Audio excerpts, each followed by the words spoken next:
cell phones off or put them on vibrate. Whatever pleases you. This is the regular council meeting, Tuesday, November 18th, place East Cleveland City Hall in the council chamber. Meeting is now called to order. Madam Clerk, would you please? Counsel Baker. Present. Counsel King. Present. Counsel Martin. Counsel Wheeler. Present. Counsel Thomas. Present. Counsel Martin. Okay. Remarks of the public on agenda items only. Remarks of the public on agenda items only. Hearing none. Oh, okay. Why'd you so weird going on? I changed my mind after I saw the agenda. Good evening, Council President and Councilors, Mayor Norton. My name is Gladys Swanside. I live at 13319 I hear you.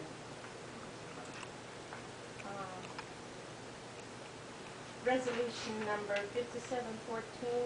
I notice it's the first reading, but I would like to hear a detailed presentation of just what the waste transfer station, just what this is all about as it relates to the waste transfer station, as opposed to waiting for the next reading and finding out when you vote to pass it. So I would like to hear some detailed information on this resolution 5714 this evening when it's presented. I think that can be arranged. And I echo that sentiment in 14 as well as I guess my concerns on the 5814 in reference to, I know it says $69,945 for the health for Carter County, I guess it's the health services that the county has been provided, and we had turned that over to the county and leased it out to them. Will we have the money to, my question, will we have the money to pay, you know, I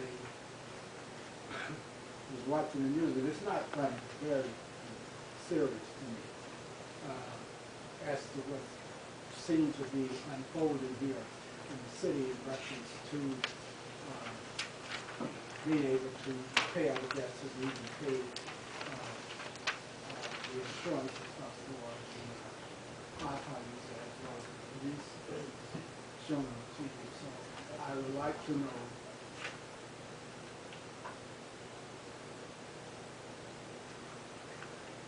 I would like to know as to whether we will have the money to pay this to provide that care as we have in the past.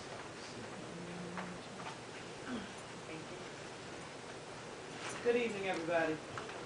Good evening, everyone. Good evening. Reverend Pinckney, and both of your resolutions. The mic's not on. It's not on. It's not on. Oh, it's not on. Okay. Both of your resolutions, my concern is similar to Mr. O'May's. I'd like to know how you're going to be funded versus taking loans and will this put the city in more deficit in terms of borrowing and getting loans for these resolutions to be passed?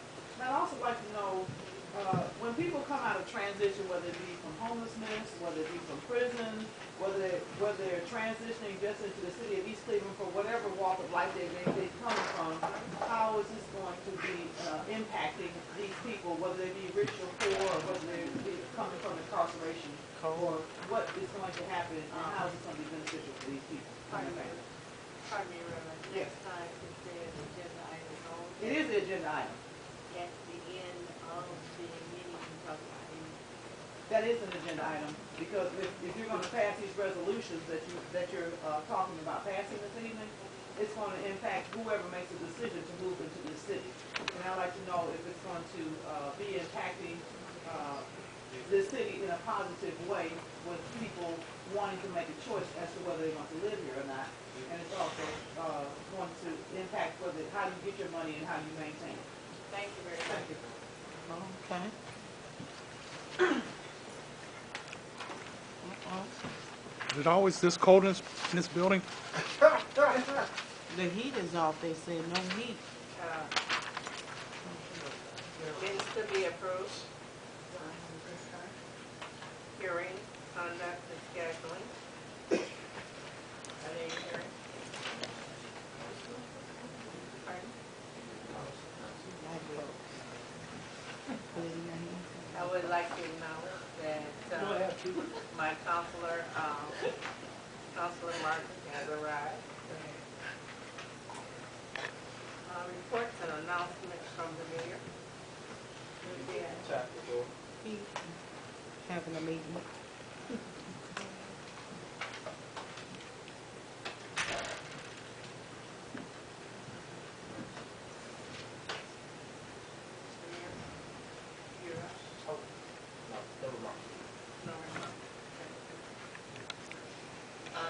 Old business. I had old business put on the agenda, because there is, sometimes we forget, and I'd like to reiterate, there were some questions and some statements made as to the Garfield Street, and there was some concern. And when the Garfield Street, that's the street up there by the Superior School, there were some large holes, potholes up there, and the holes were really a concern of the parents of the kids and some of our residents, and were concerned that for the children's safety and the parents' safety. So what happened was, we didn't have the cold patch to do this with. So I researched and found that we could go under the CDBG in an area that would do the streets on a temporary basis. But if we did it on that temporary basis, it would have to guarantee that Garfield would be paved the next year, which is 2015. And I made a statement in the Ward 2 meeting that I had at Mount Nebo Baptist Church that we were going to get cold patch, and that I had an idea of where we're going to get it under the CDBG. After I came out, I realized that Augusta, who was down the street, putting in, it was a contractor, Augusta, was down the street also doing Albertson. So I asked Mr. Leach if we could do some in kind. So he said, that's a good idea. So he went to Augusta and asked Augusta if Augusta could temporarily fill the hole for us. And they did that. And I'm going to read the email that Augusta, it says, thanks to Augusta for assisting with our service department to patch the street. Walt and the service department did an excellent job. I've spoken to the principal and she is pleased. An update.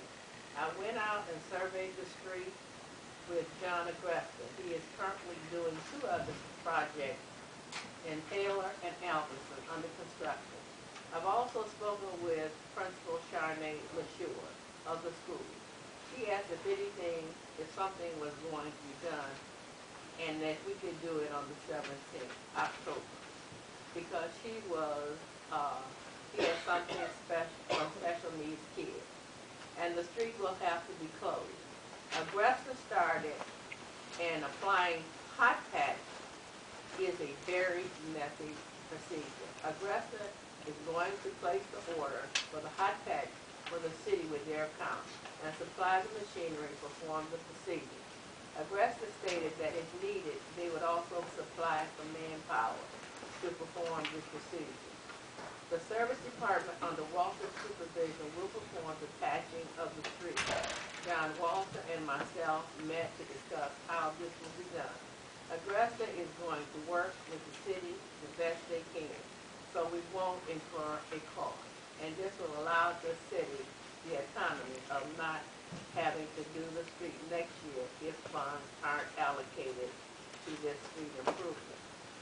In the event funds are utilized, we will determine that this is a street improvement project instead of an interim assistant.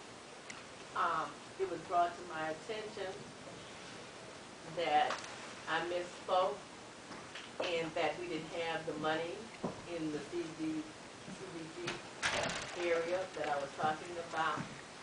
And of course, that saves us a little bit of money. So if someone can give us some in-kind, it satisfied the situation at that particular time. So that came from Merle Leach, Tuesday, October 21st, 2014 at 12:38 p.m. And it was sent to the council president. Also under old business, there was a legal opinion that was asked for of our law director, Mr. Riley, and his response to the legal opinion was for ethical aspects of the city land bank property purchased by a member of the East Cleveland City Council. His opinion was pursuant to the request from President of Council, Thomas, and in response, correspondence of October 14th from Councilor Brandon King, the law department for the present legal opinion to address the question stated below. Question: does Brandon King's proposal to purchase and rehabilitate city land bank property at 15612 Oak Hill Road as his personal residence pose an ethical conflict as a sitting member of the East Cleveland City Council? Summary: no. No ethical conflict arises provided all citizens with possible purchase interest in the property are given equal opportunity to make a timely, comparable bid before the Neighborhood Advisory Committee for its evaluation before a recommendation is made to the City Council. Analogy: Councilman Brandon King, NAC, applied to purchase the property located at 15612 Oak Hill Road from the East Cleveland Land Bank, and it was appraised and valued. Mr. King's proposal included plans to rehabilitate, occupy the deteriorating property, and evidence of his financial ability to carry through the renovation to completion. I read this because I wanted to take away any speculation, any wrongdoing,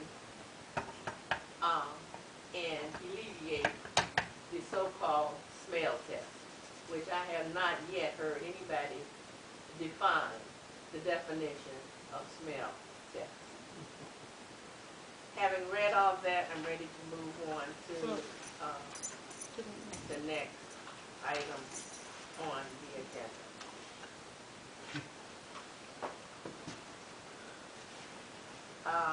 Confirmation of appointment. Citizens Advisory Committee appointment. There are 18. Are those 18 individuals present under the tutelage? That's a word that Mr. O'May uses. Mr. O'May. Madam Chairman, and not, I guess, due to the inclement weather, and I would request from the council, in as much as I am also, I guess you say, moving the report and have the report to swear me in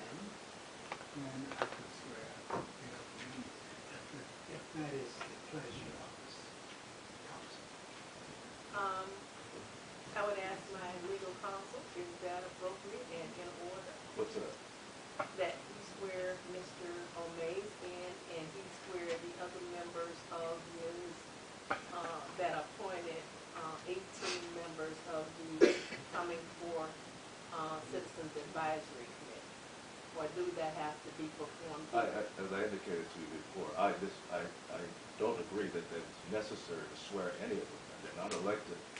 They are simply appointed by you, and it might have traditionally been the case, but I see no basis for swearing them in. They can perform a service, and that's it. Well, if he chooses to have me sworn in, that's fine with me. I'll do that. That's it. Okay. I don't see any reason why he couldn't in turn swear the rest of them in. I appreciate that. Thank you. I appreciate it as well.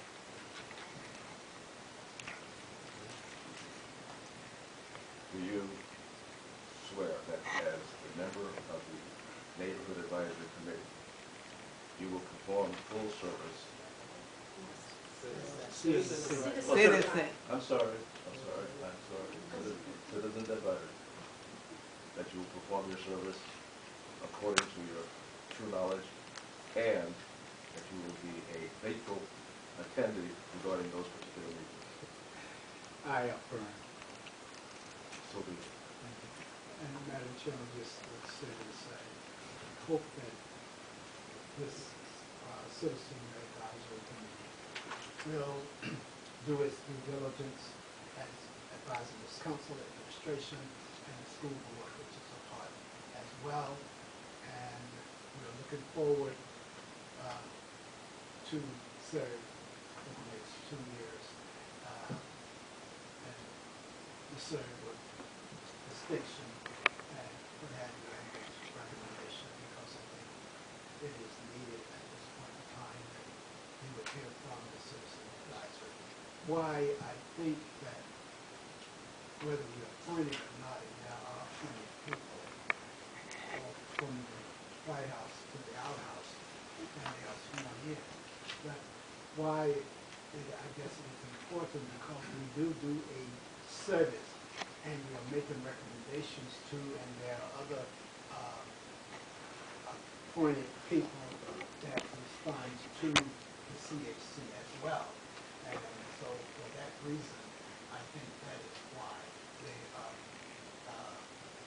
sworn in to this particular position or office, or whatever you want to call it, because we are making recommendations that affect the city as well. So, and I think that's one of the catalysts behind us being sworn in, because Attorney General has been elected as a sworn in. All right. Well, That's right. I thank you for that, Mr. O'Mays, and pardon your long history with the city and the many positions that you have held with the city. I think you will do well with these 18 people. And since we're 18 of them, I think they're most interested in what is going to take place in the future of this person. Thank you very much. Moving to the next item. Is there something you'd like to say? Just commending the ETP. You're not here, but thank you for that. He'll be here. Receipts of communications and petitions. Are there any? Reports of council committee. I'll start with Councilor King. Is there any report? I have no report to this time. Okay. Moving right on to Councilman Martin. No report. Next. Councilman Baker.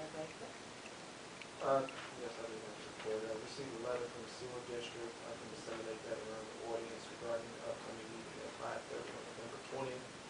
If anyone wants to read that letter, what it's regarding. The water main on Shaw Avenue is, I guess they're beginning to work on that. Hopefully it'll be repaired before the weather gets really bad. Wanted to say congratulations to Wayne our chief bailiff in the court for his retirement. We wish him well in his endeavors. There's a turkey giveaway on Saturday, this Saturday, at the Stephanie Tubbs Jones Health Center on Euclid Avenue, 12 p.m. It's first come, first served basis. No need to sign up or call, just show up and hopefully you can get it too. Keep in mind that the weather is getting bad. If you wanted to receive some type of assistance, the county is also having some new advances on some programs and things like that. The heat programs, and contact your local representative for the county, which is Anthony Harrison.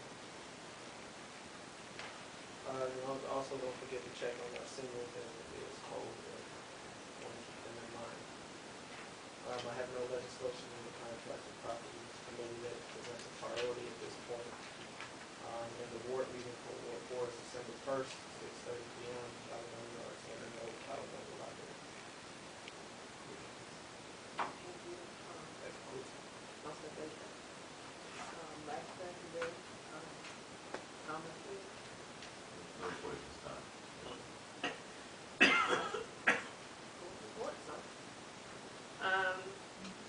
As chair of the finance committee, I don't have, is there something I should do? You know, he's wondering why I said what the library is.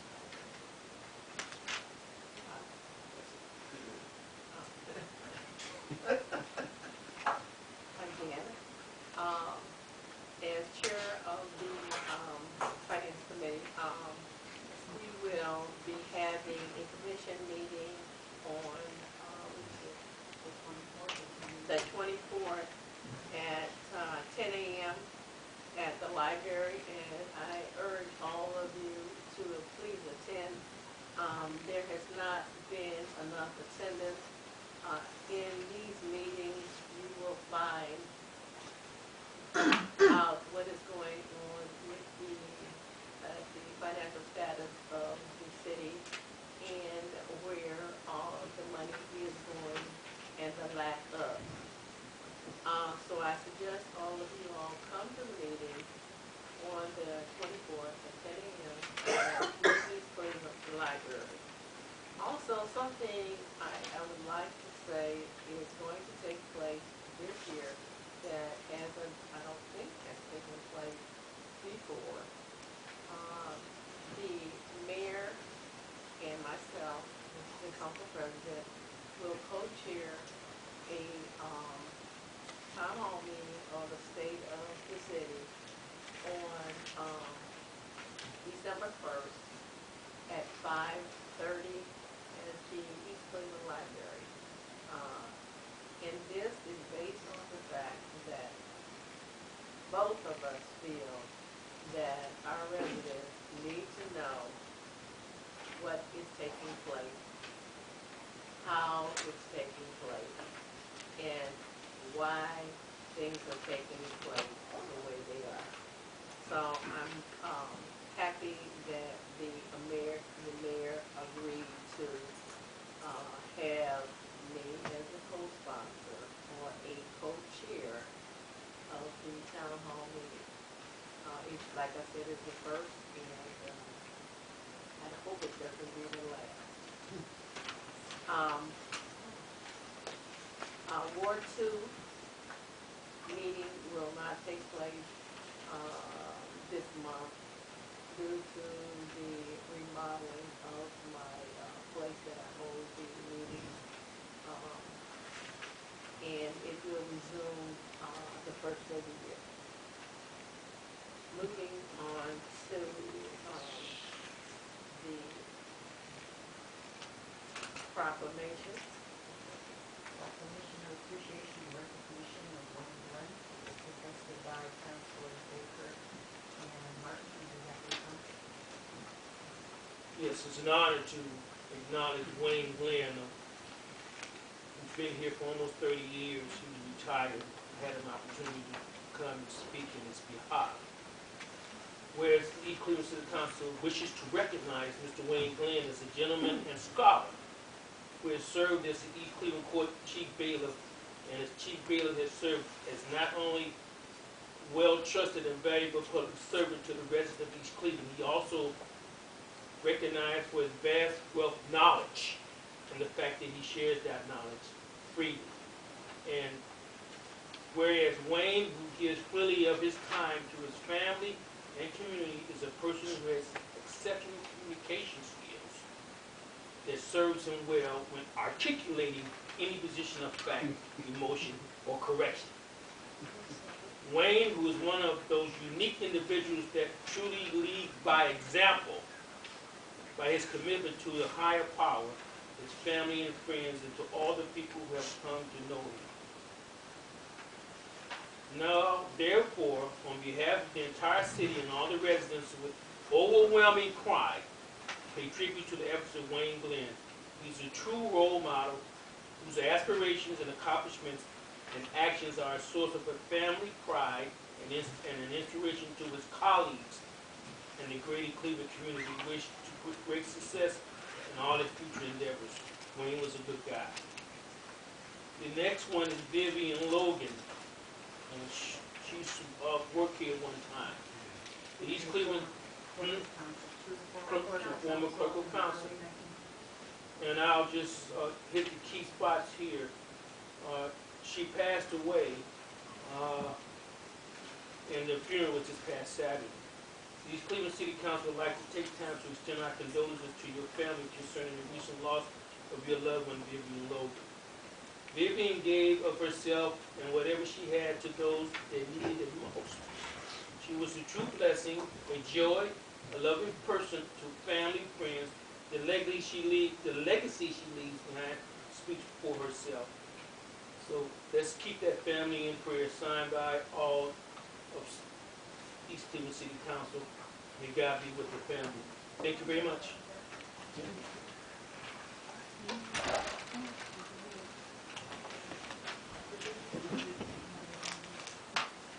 Thank you for the reading, Councilman Martin. You do it so well. Thank you. Bids, are they any? There's none. Legislation. Resolution number 57-14, first reading. Resolution authorizing the mayor to enter into a lease agreement with Dan Marie Construction, LLC, for the East Cleveland Waste Transfer Station located at 1650 Eddy Road, East Cleveland, Ohio. We have two of the individuals that are here. Would you step forward? And Mr. Riley, would you do the honors of For what? I'll take care of it. For what? Well, thank you, council. First reading, of course, we have talked for a while about getting business into the city and about having a business lease our transfer station. I think that many of you have heard about or seen various actions that would lead to that. We put out an RFP/RFQ, request for qualification, for a company that would come in and lease our transfer station and what we can do. We've had a respondent who we're recommending to council that has a potential lease on the transfer station.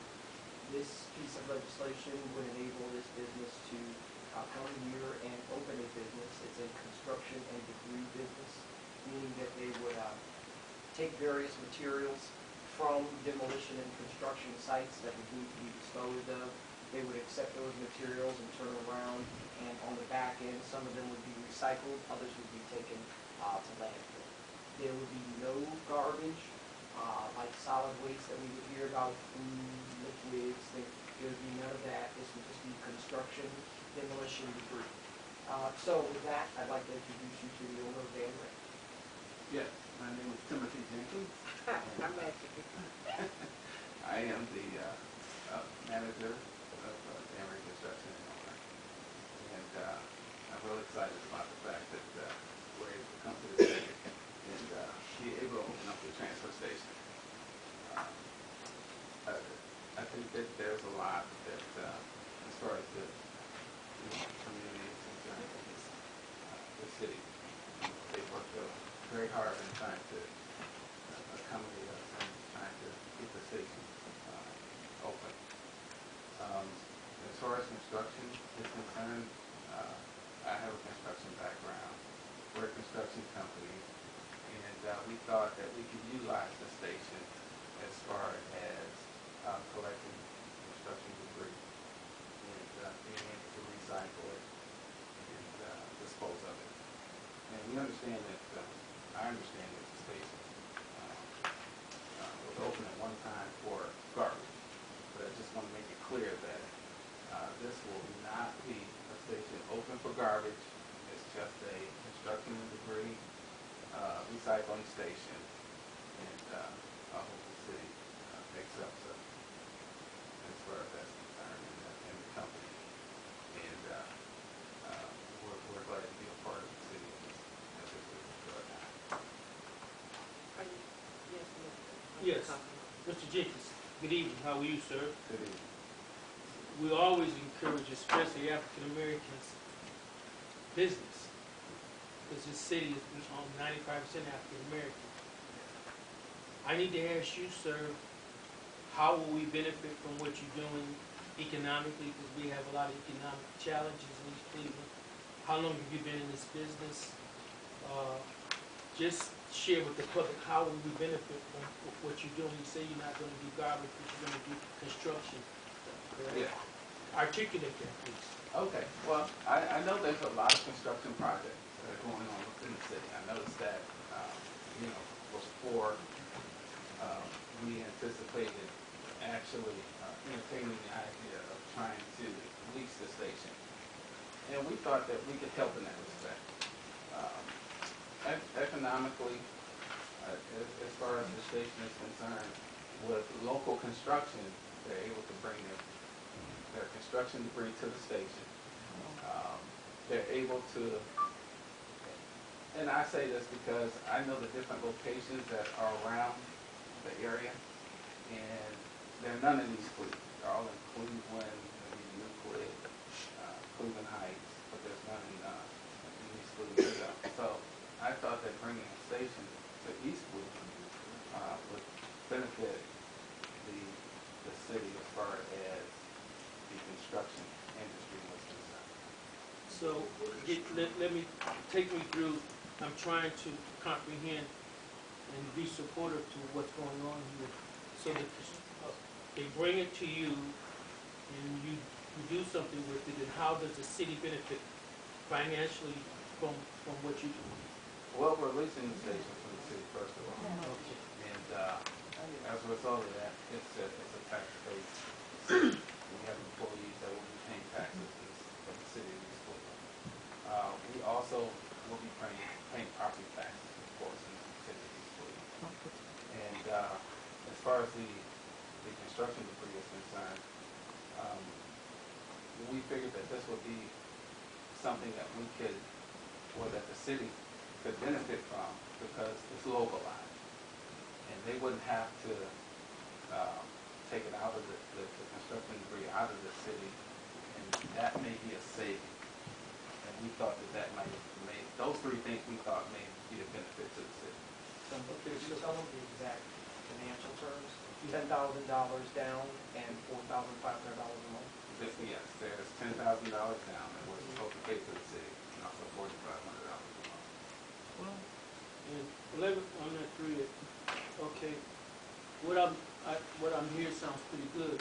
What I'm trying to, they bring the construction stuff to you, and you whatever you do with it, and we get $4,500 a month, no matter what value you get. Is that my understanding?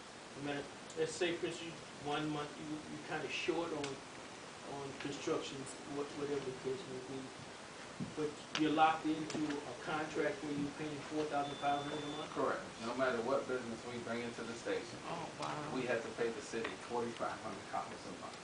You can handle that financially. Yes, sir. I mean, and the business goes up and down. You know, we're committed to the city to pay that amount. How long have you been in this business, Mr. Jenkins? I have been in the construction business 30 years, and I've been in the recycling or construction recycling business for about 2 years. Mr. Jenkins, now, there will be traffic, trucks coming from all over. how will we handle the traffic, or is that a concern that we might have to look at?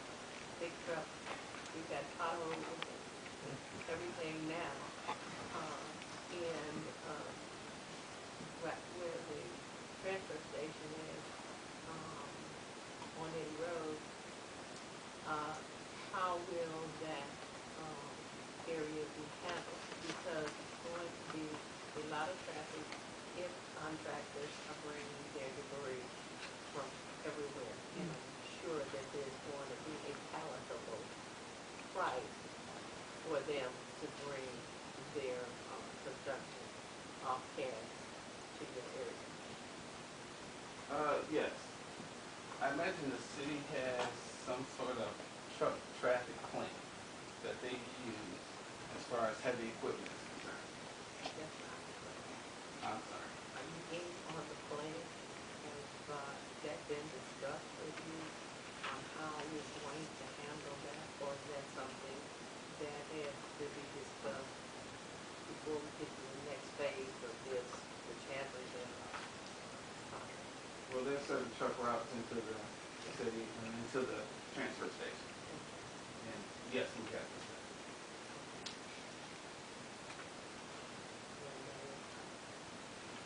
I noticed that this phase?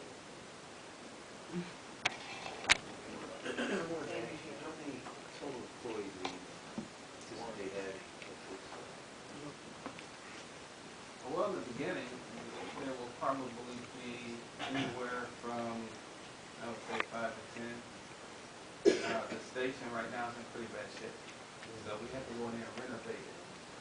So as a result of that renovation project, we're going to have employees that will be that are going to work there, and actually we'll have some subcontractors as well that we're going to use and to renovate the station. So with our own employees, we anticipate maybe 5 to 10 in the beginning during the construction phase. And after the construction phase, when you're up and running, what do you anticipate the employee needs for the work? Well, we think we'll probably use 5 people to run the station overall.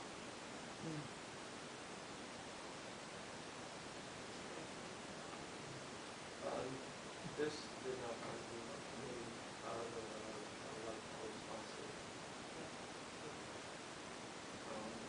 There might be condolences to you. I think I read something about a loss. That's why I didn't do that. Yes, my attorney was supposed to attend tonight, and his father passed away, so he was unable There to was attend something tonight. that, prevented us from exploring this before the council. Okay, well, thank you for your presentation. I think it's really impressive. I did see the contract, so just wanted to let you know. Okay, I appreciate that. Thank you very much. One more thing. Like, I don't know, maybe I didn't hear, maybe I just missed it, but welcome to the school. Thank you for bringing your business and wanting to put it here and work with us in our transportation. This is a challenge. And, just getting it up and running, is a challenge, I'm sure, it'll take $2 and so forth. So, yeah, anything we can do to assist our own budget. I appreciate that. Thank you very much. Pardon me, sir. I'm sorry. I'm going to deviate from a little bit, and I will answer, would you mind answer just one or two questions? And I think the two that asked the question was Mr. O'Malley and Ms. Gladys. Reverend Pinckney. Asking for help. Reverend Pinckney.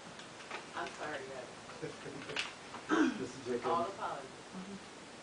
I'm highly appreciative of the fact that your business is serious. And I appreciate that. But I do have a question. And this question is concerning the citizens within that surrounding station. These sites, some of the sites are going to have asbestos and other material. How are you going to deal with that, and how will you be able to determine whether there is asbestos that they're bringing into the city and refusing to go to the dump, whereas they have to have a certificate stating that the asbestos has been removed from the structure in which they are raised. You know, that's a very good question. Construction debris consists of various different parts. It's 2x4s, it's drywall, it's a ceiling tile. And as you know, some of these things may contain asbestos. We are a licensed carrier of asbestos. And as far as the transfer station is concerned in the city of East Cleveland, we don't anticipate, we are not, let me just make that clear, we are not going to bring any asbestos to the station and dump it on the grounds of the transfer station in East Cleveland. We have another facility that we use, that we take out asbestos to. So there are different contractors that handle asbestos, and we do work for them, but there's a program that we use so that the asbestos is very closely monitored, and it's never, ever put on the ground. So, you know, that's one thing we are not going to do, and that we won't have to worry about in the city. But when you have the construction site that's bringing it there, they have to show you that asbestos has been removed before they bring it, or how will you be able to determine whether there's asbestos? Well, each truckload that comes into the station, they have what they call a manifest. And that manifest states on it exactly what material is on the truck. And because we can read that and we know what it is, and they know, first of all, our customers know not to bring any asbestos to the station. So that's number one, they have a manifest that we read. We won't allow it in the station. Thing number two, our advertisement to our different customers that are going to use the station, that absolutely there's no asbestos there at all. Also, you also Kansas, but it's on page 5 where they have to conform to the rules and regulations of contaminants and pollutants and all that. And at some point in time, this can be provided through Ms. Walton Chase method is Okay. I just have one. Welcome to the city, Mr. Jenkins. Thank you. How long is the lease agreement? The lease agreement is for 5 years. It's 5 years. 5 years. So, okay, so you're going to do it 5 years. Or longer. Longer, hopefully longer. The inspection of the waste transfer station, I know we've had a lot of problems with that station as far as the county is concerned. So, has it been inspected? Is it up to whatever code it needs to be up to in order to start a business here? Yes. In fact, we had a meeting with the county. We made them aware that we wanted to open the transfer station. And that, you know, at that particular time, they didn't have anything that they wanted to, well, there were a couple things that they wanted to know. And one was the garbage. Well, we're going to have any garbage on the facility. So we told them absolutely not. Okay. Thing number two was as far as what type of materials that we were going to bring on the site. We wanted to know that, so we explained that to them. So we told them that it was going to be construction materials and what it was going to consist of. And then, as far as the county is concerned, they will do inspection. They will do inspection or they have done it? They will do inspection. Before you sign before the lease agreement is signed? Well, they did an inspection, but I understand before. But they will do another one after we sign it. And the council and the administration have documentation to show that the county has said you know, everything's okay, so you're on go. Yeah, I believe we gave them, we gave a letter to the city. We go to the administration and to the council. Yeah. Forward to the council. Yeah. Thank you. Okay. I said two. Oh, you said- Three, I'm sorry. Yeah. Excuse me, thank you, Council President, and thank you, Mayor Norton. My question to you is, as a preacher, things are what people need, but I heard you speak of employment, and I heard you speak of people that would be doing the work. Yes. I'd like to know who would be employed, what would be their criterion, and what benefit would they be receiving for the city of East Cleveland? Right. Okay. Yeah. As far as who we're gonna employ, we would like to employ some residents in the city. As soon as the station opens, we will be taking applications. So hopefully, we will find somebody from the city that, fits the qualifications working at the Like transfer what? station. The qualifications, what, can they have a criminal background? Who are these people that would be employed? Oh, yeah. Do they have to have a degree or? No. They just have to have the basic knowledge. Like what? And if they don't, we're willing to train them. Okay, training. And then what are the benefits? Do they get medical coverage? Do they get dental coverage? Yeah. Do they get any type of They will full have benefits? They will have benefits offered to them. benefits. Okay. Yeah. Thank you. Thank you. I appreciate your indulging with the question. And I hope my residents understand that any employer that comes into any community and is hiring any employee have a criteria for hiring, criteria for the benefits, criteria for part-time, full-time employees. And I want to thank you again for indulging us. This is something that I have not done before, but I'm limited to the three. And I'm glad that you have went into some sort of detail so that they would know it's not just something that is being pushed out here and we're taking. Appreciate you and your, is that your assistant or who is you bringing with you? That's actually my girlfriend, and she just came to make sure. And I went straight home.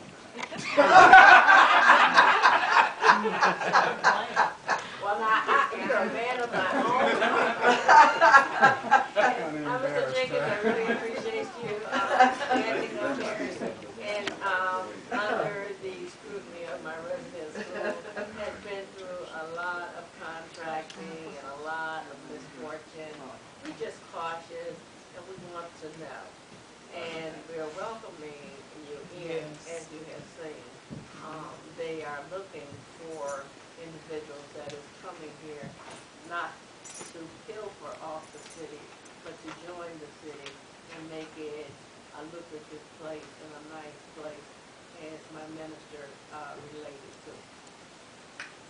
Hopefully. Thank you very much. I look forward to being a part of the city. Thank you very much. All right.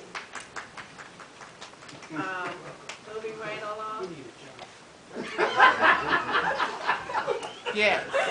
Number 5814, resolution authorizing the mayor to enter into a contract with the Cuyahoga County General Health Expert for public health services for the year 2015 in an amount not to exceed $69,945, which shall be paid with monies collected from the city's regular tax settlement from the county auditor for the year 2015 and declaring an emergency for the public health and welfare, as the agreement must be signed by the end of 2014.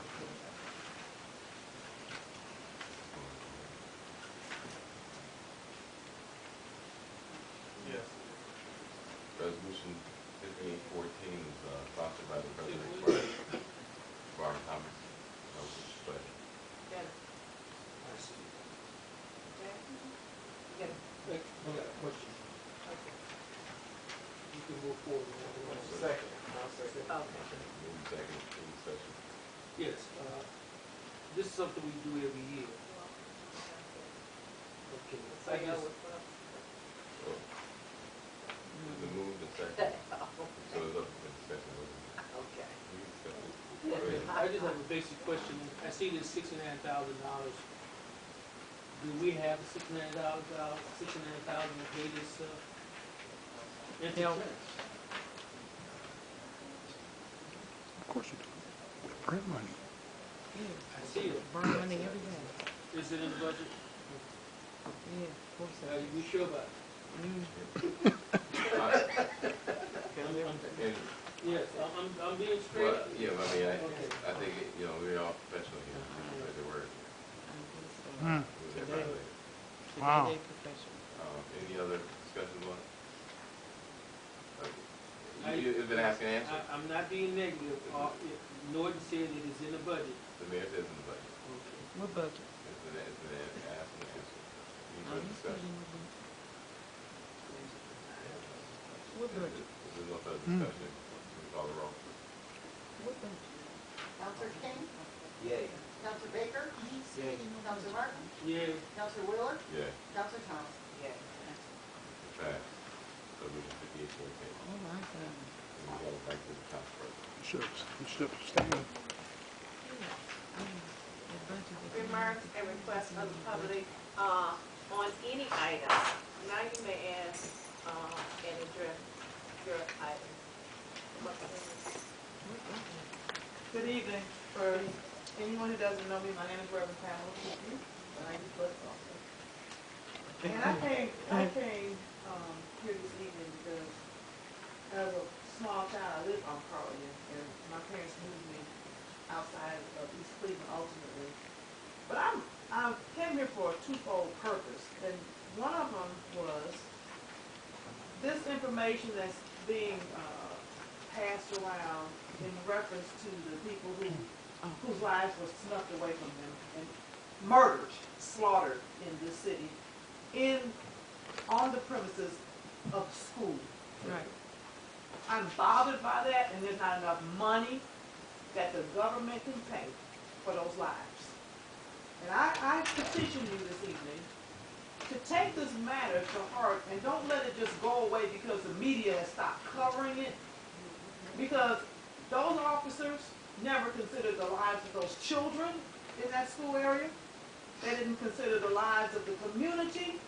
And I am personally upset because when I lived in East Cleveland, I remember when we moved into the neighborhood, there were people who were of another ethnic persuasion, and when we moved in, they moved out because they didn't want to be next to us because of the color of our skin. And then all of a sudden, the government started taking money from the community and from this city, and they're still doing it. Yes. And I'm bothered by it, and then for them to have the audacity to come through here and murder people. I don't care whether they were black, white, green, it doesn't matter. The mere fact that they are mindless and heartless to come through here and slaughter people, especially in the territory of the school. I do not want this matter to rest, and I do not want anybody to be bought and sold by this process. I want that matter still reviewed because I want this city blessed. I didn't come here, and I wasn't raised in this part of East Cleveland to see people coming here and being slaughtered because of the color of our skin. That's right. That's my one thing that I'm concerned about. And I don't want the media to try to downplay this. And I respect Mayor Norton so much because he and we're in the same place a lot of times.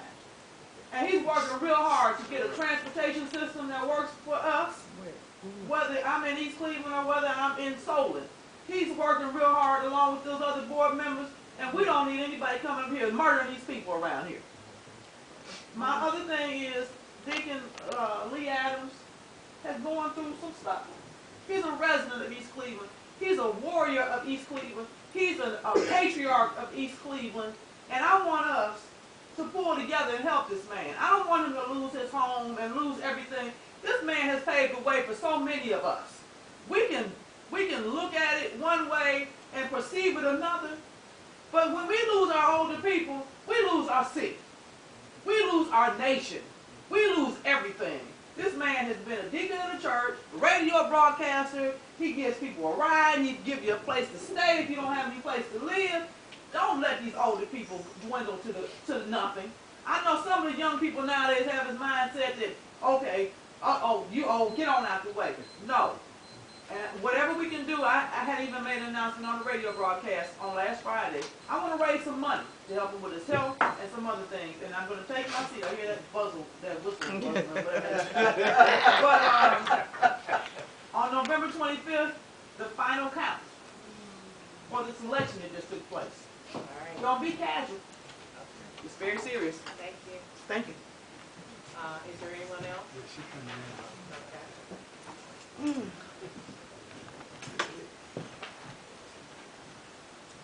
My name is Senator Counsel, 1857, I am a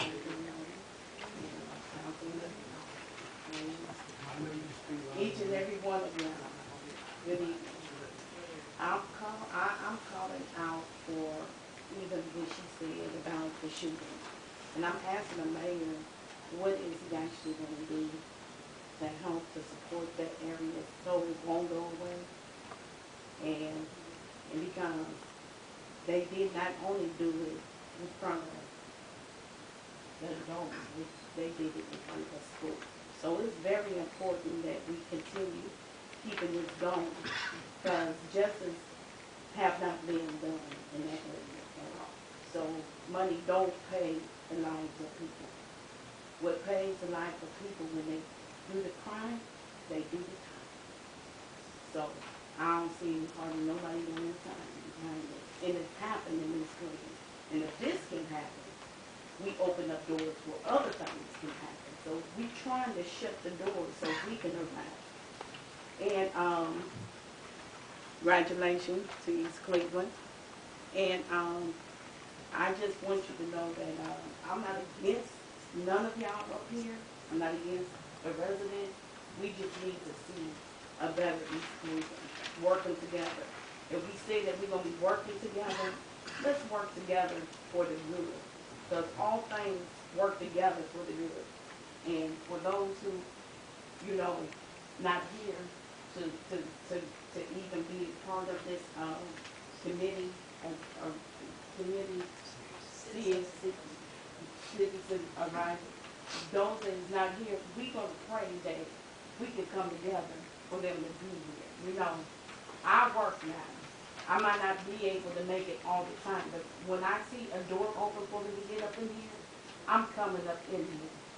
But, you know, because this is very important, and we don't have, is y'all gonna send out letters and stuff to make sure that people can be noticed? You know, we need some notice for the people, because in here, this is the only way that, you know, we can tell them, but when we send out letters, that help people to come out for all the meetings, you know. And they need to be notified. The people, the citizens need to be notified. I don't care if it costs money or not. Money do count, but sometimes, you know, we just need to be more organized. Now, when the white people had it, they was organized. And I'm being honest. We need to be more organized. And y'all don't even have no phones. I see y'all got cell phones on the side, but how can we reach our counselors when emergency do come up? Come on now, y'all. We got to do better. It ain't that bad. And I believe that it's not that bad that y'all can't keep a cell phone on. Now, come on now. So, I mean, back in the days or way before other people came, you know, they had cell phones and everything else. We had TV broadcasts and everything, you know. It just went down when the mayor got in the office, and that shouldn't even be. So I'm just being honest. And I'm not blaming him, I'm blaming everybody. All right.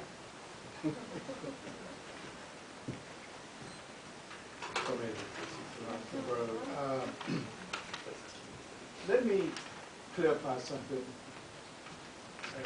The CAC is notified. CAC. Is notified by the CAC. Mm-hmm. Itself, you are notified there, not the council. No, I'm talking about the council meeting need to be notified. It is incumbent upon the council to, every ordinance or resolution that they pass must be advertised or sent to the public, where they know what laws they're passing. And that is charter. No one sitting up here can change change that, and they are not doing that. I understand the financial crunch that the city is in, the basin, and some of it happened because of our and our responsibility that has caused some of this. And yes, the council should have funds. This council gave all of their money back to operate their branch of government. They have now become a department, so you call administration because they're No, they don't. it's not funny, but in a way it is funny because they sat here when they are the appropriated authority and they are this authority to where there's a check and balance between the branches of government, among the branches of government, because there are 3 branches of government, but we have been relegated to just one.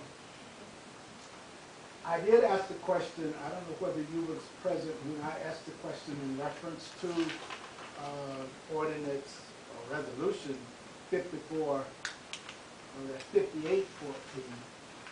My question was not answered, and I know there aren't any information coming out as far as we did have it on TV one time under the auspices of the council, and now there aren't any information shared with the public. And I will say to this council, unequivocally, emphatically, you are derelict of your responsibility. It is your responsibility to inform the citizens. Every piece of legislation that you pass or resolution that you pass here that is of permanent nature, the citizen must know about it. They should know. And how it will affect them living here. So you are derelict in your responsibility. And I'll tell you in the face, and it's irrefutable. It's irrefutable. My time went faster than anybody else. It always does, but don't make them sorry about that. I am too. But we got to make it known. Not yet.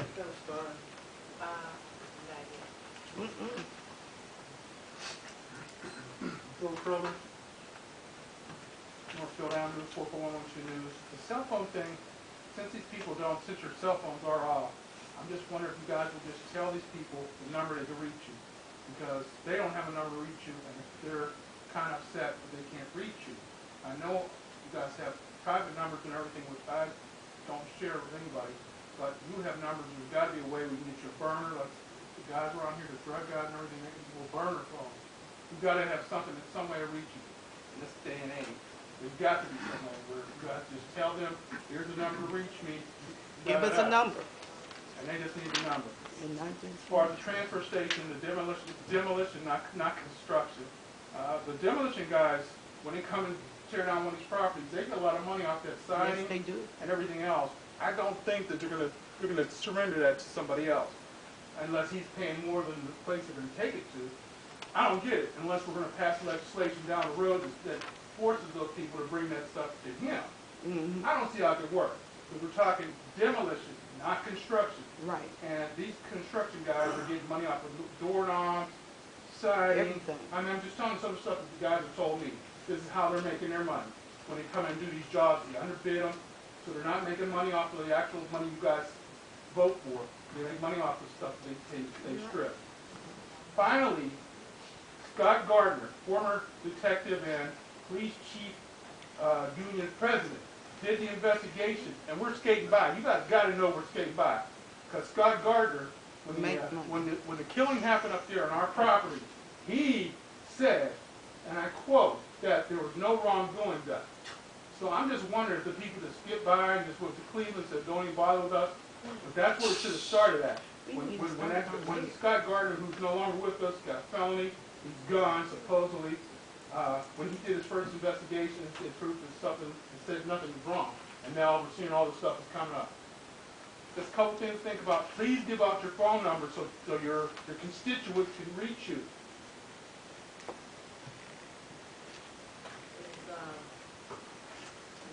We are saying no more. It's gotta change. Mr. King, did you have something you wanted to say? In regards to the contacting the council, you always call the council office, and council clerk will contact us with your concerns, or to call you That's another. via email or phone. In regards to legislation 5814, and again, the city law director and the mayor are here, so if I say something wrong, please correct me.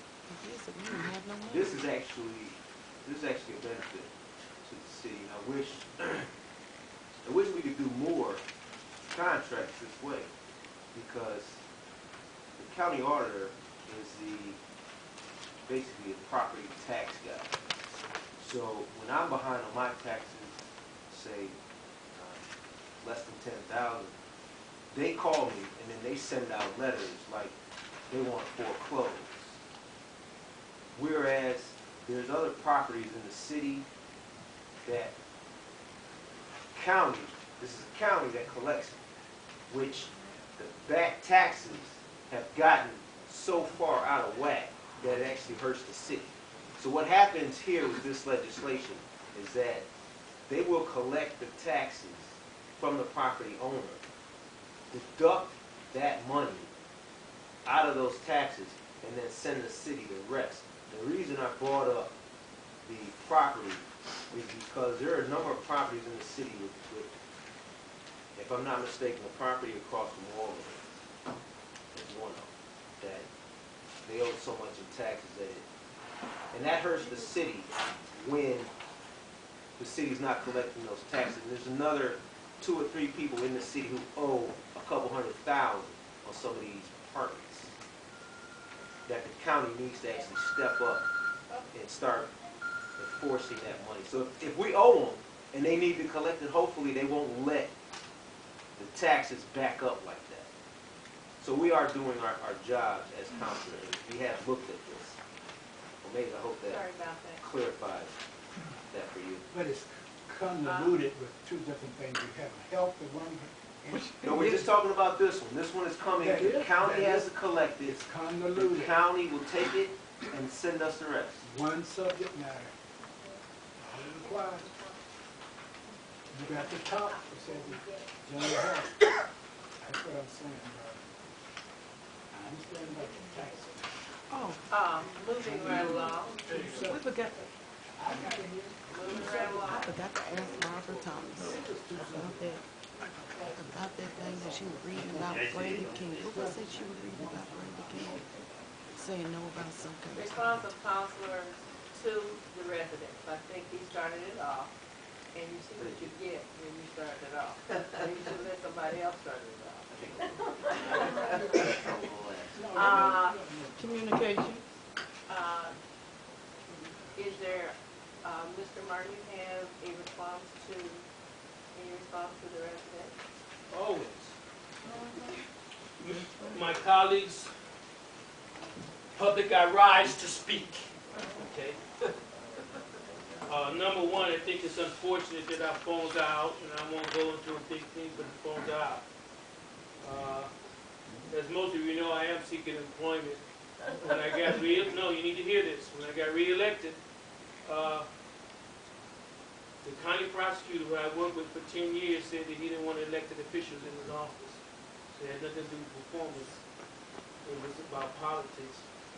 So I've been circulating resumes, and now I think over the last couple of weeks I found out that on my resume I have my phone number on there, but it's not working. Such is life.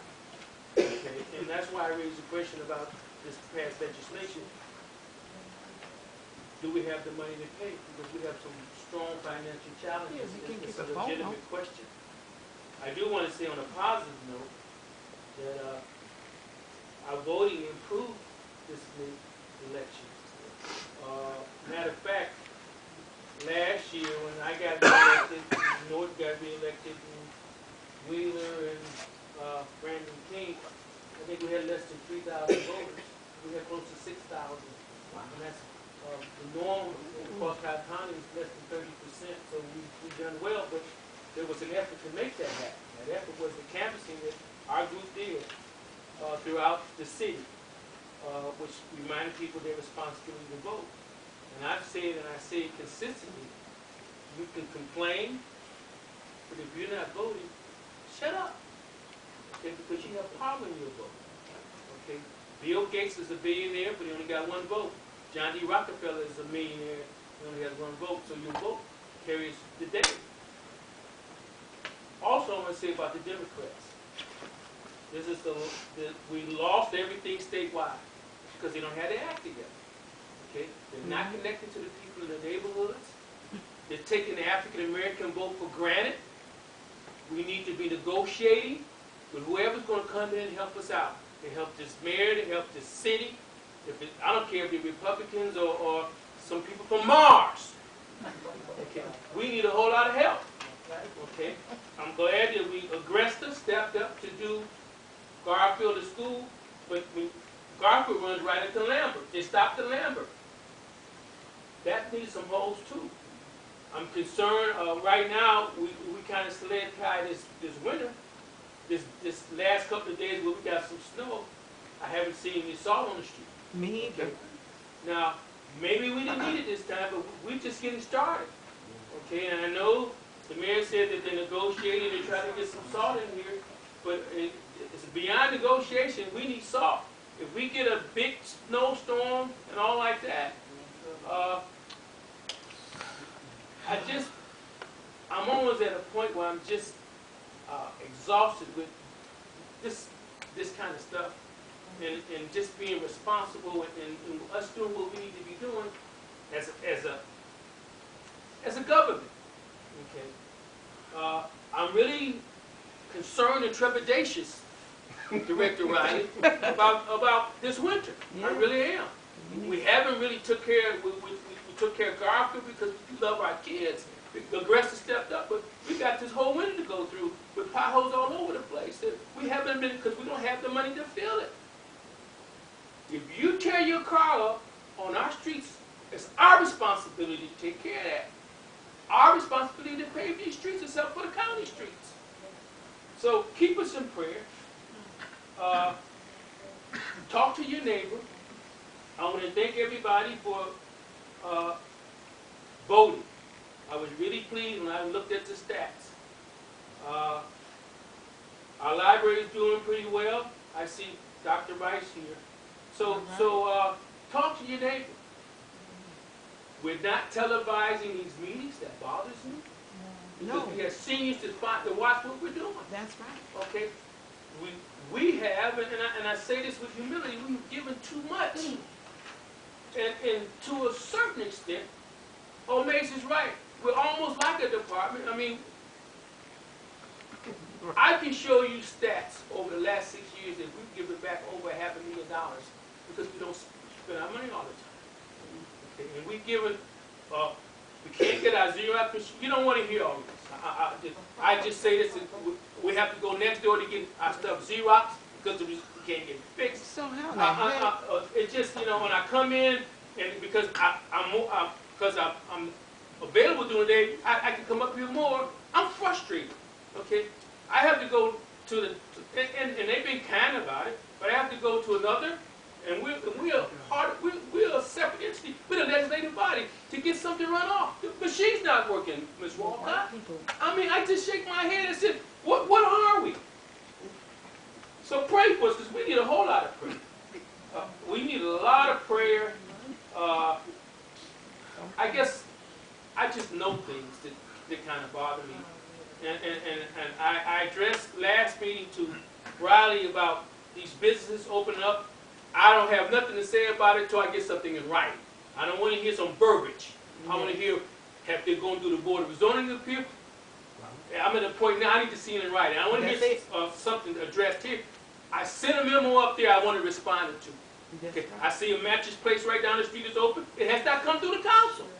Okay? If you open up a gas station and you're selling beer or wine or food, you have to go through the Board Board of Zoning Appeal because the gas station that was there on Child would just sell gas. There's a process that must be followed.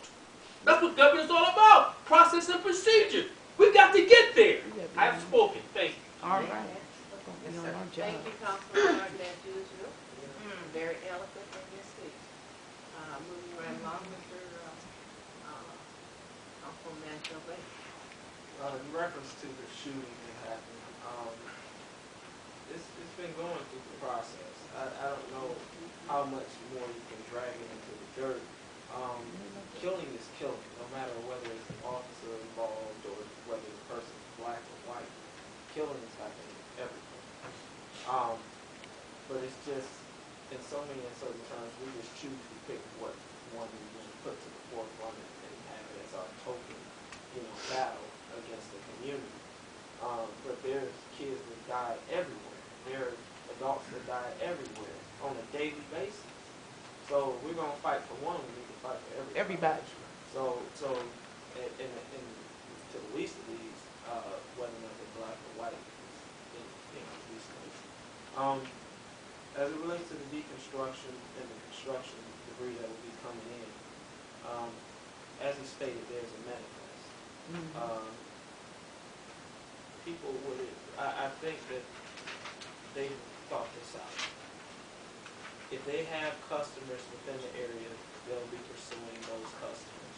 If we have demolition within the area, I'm sure that within our bid packages and or any other communication sent to those folk, we'll be probably pushing them to say that, hey, we have our own. So let's just open up our understanding.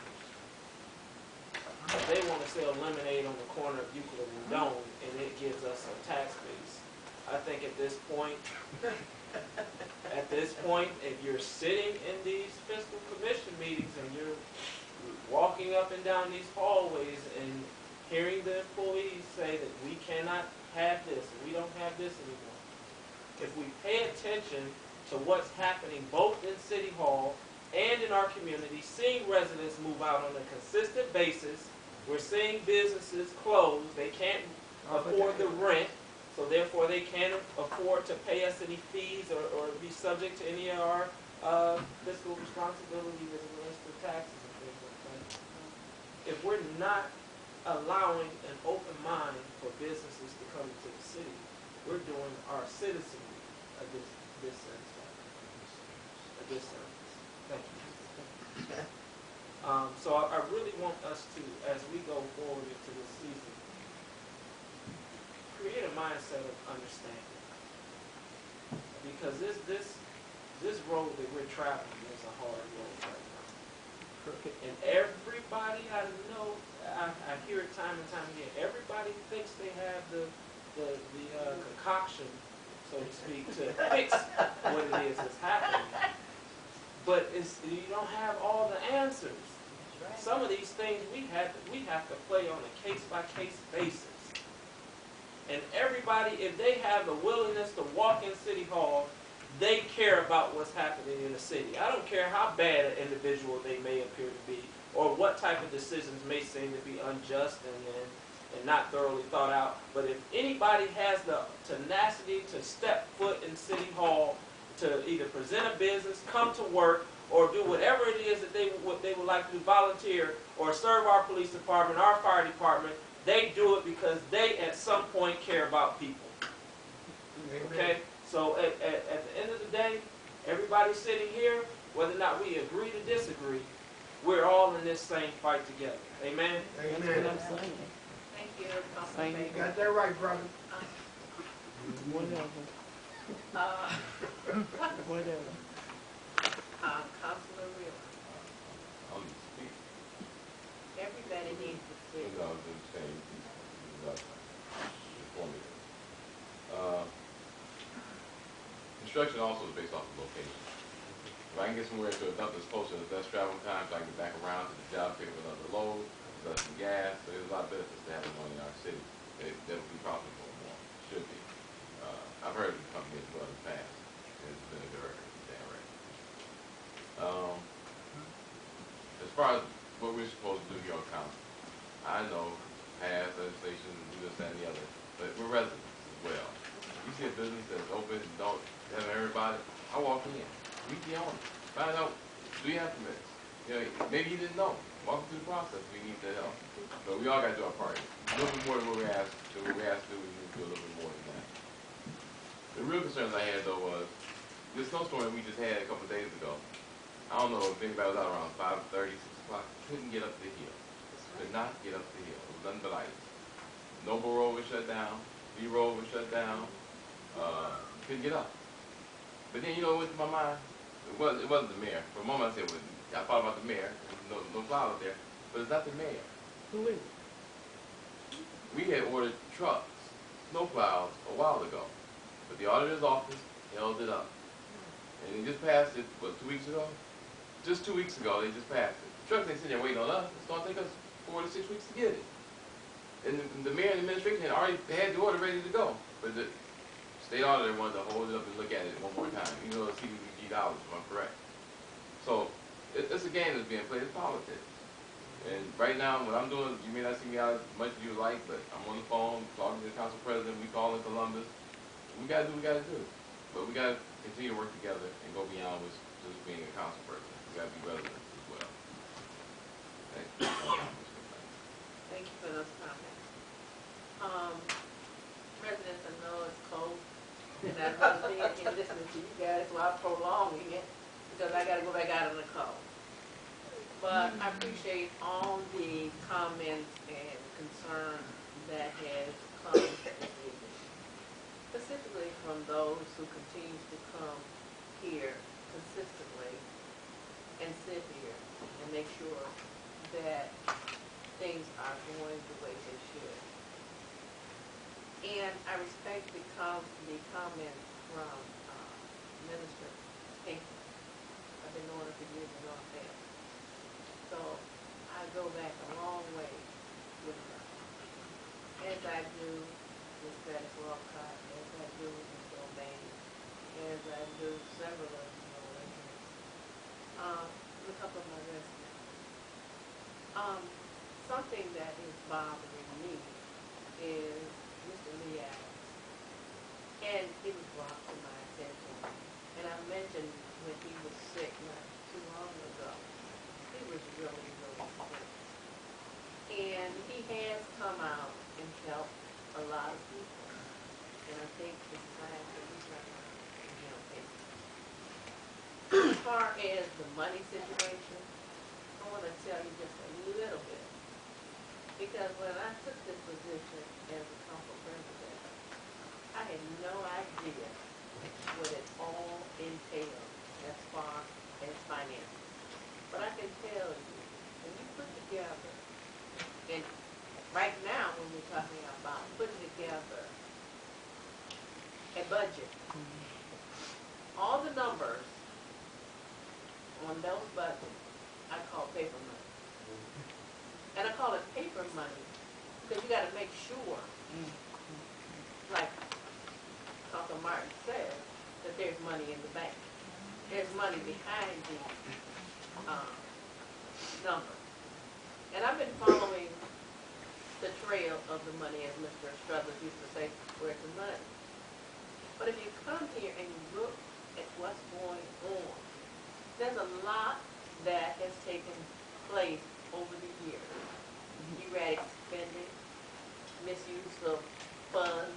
I wouldn't say that misuse of funds is stealing and all that, what people think might be taking place.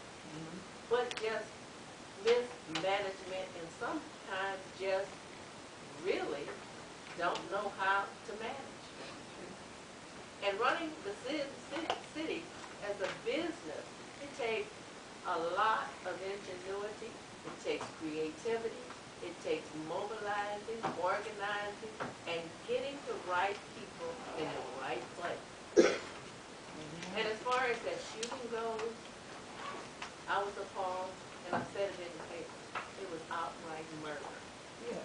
But what more can you do but keep it alive and make sure that people don't forget what took place? Just like you keep alive the fact that slavery time had taken place. You don't forget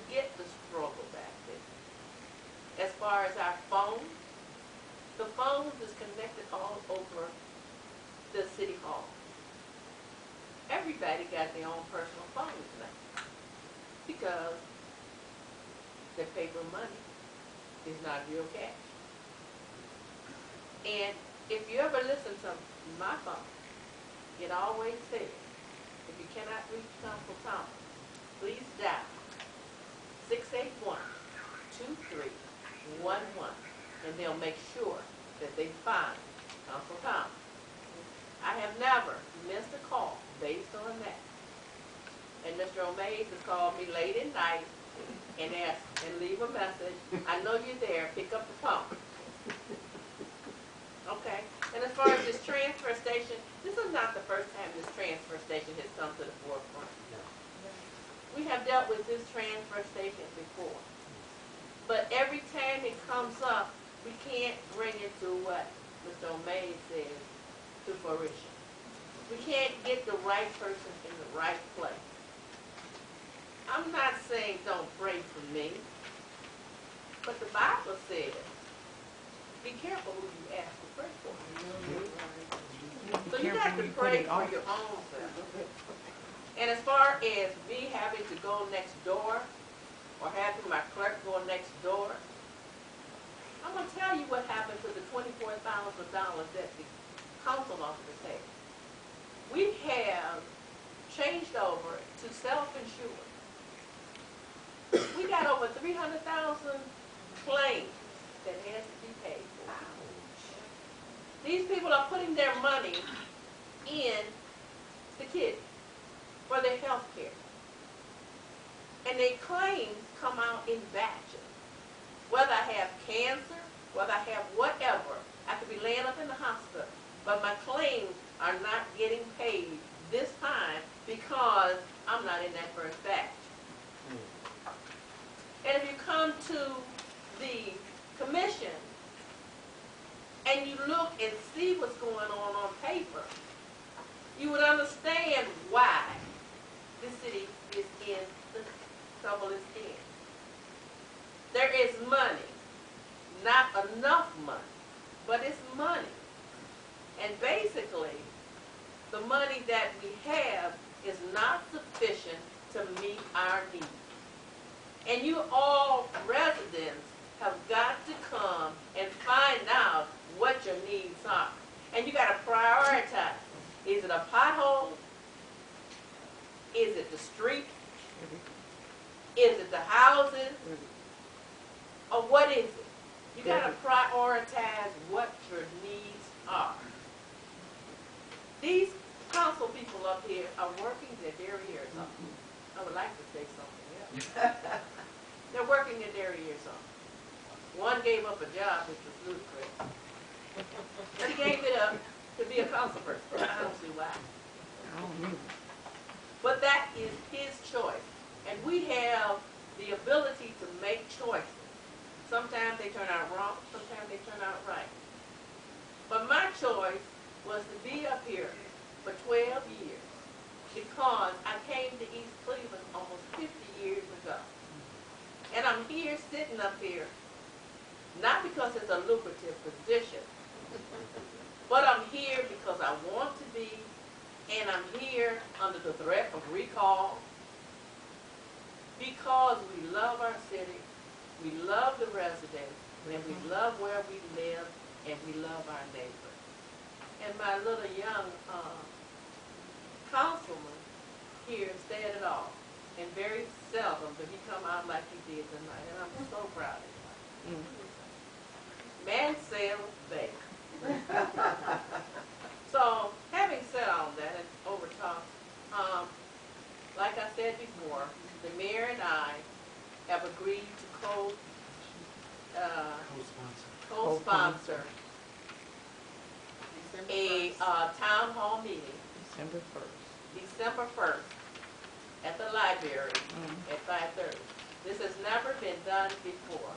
That means that we are putting aside all animosity, we're putting aside all things that are of not good behavior, and we're saying, okay, let's do this.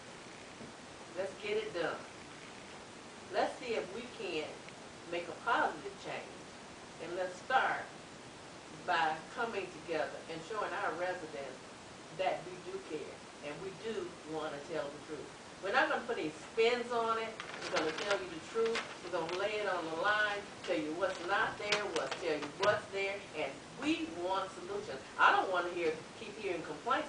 I want my residents to come to me and say, Counsel Thomas, this is what you can do. This is what you can do it. Contact so-and-so, Counsel Thomas. I contacted, Brown, Sherry Brown. We lost the chair of the Democratic, chairman, of state chairman. He resigned, he lost his seat before he resigned. I gotta go down there and vote. I'm a state central committee. No one has come up and brought me a name to replace this chairman. No one. And I'm looking for it. I heard you say. And I want to thank everybody for coming. And if there is nothing else, I'll entertain a motion to adjourn. Councilwoman Bristol, if someone wants to donate, if someone wants to help me to help Deacon Lee Adams, I want to. Hold it. This meeting is adjourned. Brother, our report came this evening, because he's going to help me. Thank you very much. And I'll be glad to. I just want everybody to know in case it comes. Thank you. How you doing?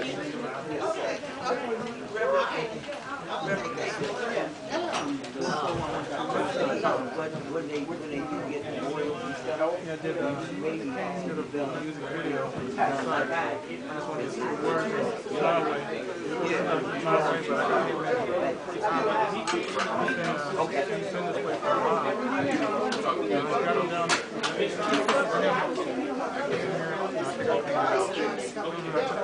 Today at the RTA board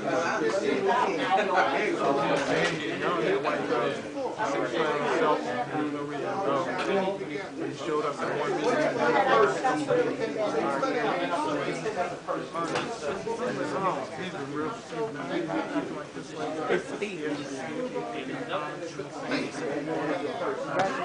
It's a pleasure meeting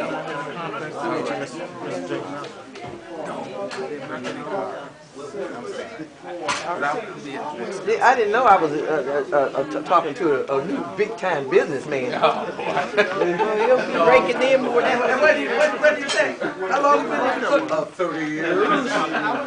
My